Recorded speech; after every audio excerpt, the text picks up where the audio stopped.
The mid-Atlantic states, they're going to get a dousing of Tropical Storm Nicole.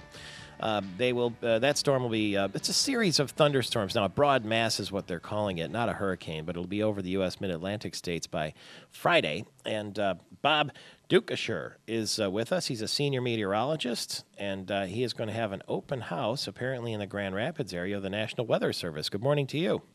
How are you? An open house at the National Weather Service. What are people likely to see? Well, we don't have them very often. We have them probably every 5 to 7 years, and we try to showcase the latest in technology on how we put forecasts and warnings together. You know, the general public typically doesn't know who the National Weather Service is, and you know, you can come out and find out who we are and how we do our job.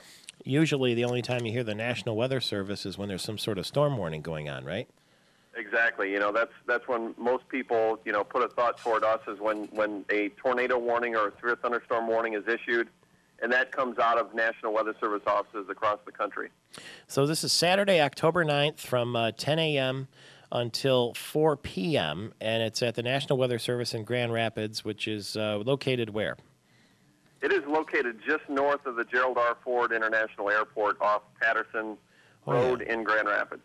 And you'll have displays, and what else will you see there? There's an appearance, I guess, from some of the storm chasers from Discovery Channel?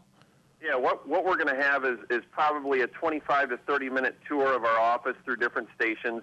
But the different thing this year is we're going to have a bunch of partners that help the National Weather Service, you know, in terms of the Kent County Sheriff, Fire Departments, the U.S. Forest Service, the U.S. Geological Survey. But we're also going to have Reed Timmer from the Discovery Channel show Storm Chasers and his, what he calls the Dominator, his Storm Chaser vehicle. And he's been kind of a friend of our office for a long time. He was actually a student intern before he went down to Oklahoma University probably about a decade ago.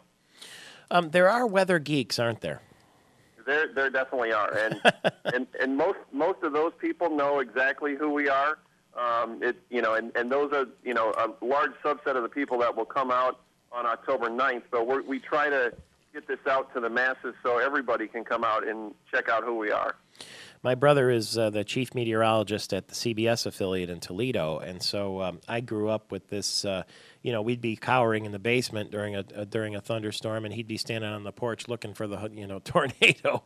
And this is before you could see them on TV, before people had widespread video cameras. And you know, a tornado back then, if I'm not mistaken, was a pretty rare sight for normal people to see, unless you happen to see one with your own eyes. It definitely was. You know, with the advent of video, it has been brought to the forefront, especially with shows like Storm Chasers on the Discovery Channel. Yeah. You know, back in the day, it was just a photograph here or there, the Palm Sunday outbreak back in the 60s. You know, so it was pretty rare to see anything like that. Sure is fascinating. Do you have to register ahead of time, or can you just show up? Just show up. We're expecting a pretty big crowd. You know, normally it was, when we gave an open house, it was just our office, but this year we're bringing in all the partners that we team with, so we're expecting a pretty big crowd. Weather.gov/GRR, weather.gov/GRR, and we'll put that website on our podcast for anyone who wants to go visit the National Weather Service in Grand Rapids. Saturday, October 9th from 10 a.m. till 4 p.m. Might be a very interesting thing to take your children to, and you can meet Reed Timmer and the intercept vehicle they use that's called the Dominator on the Discovery Channel's Storm Chasers. Be safe, and thank you very much. Thank you. All the best to Bob Dukesherer. He is with the National Weather Service.